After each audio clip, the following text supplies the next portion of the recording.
Question number 11 says, the doctor ordered 600 calories to be given using a 12% dextrose IV. How many liters of the solution should be given? And round to the nearest tenth. So my percentage is 12. So that's going to be 12 grams over 100 milliliters. And my order is coming in at 600 calories.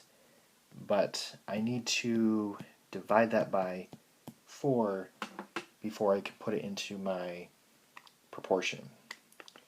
So 600 divided by 4 is 150. So this is 150 grams, which I can then put into the proportion.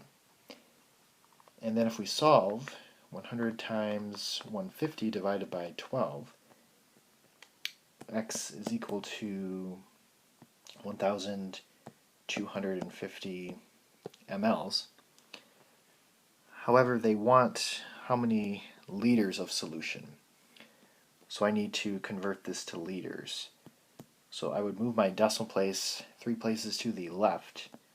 So 1.250 liters.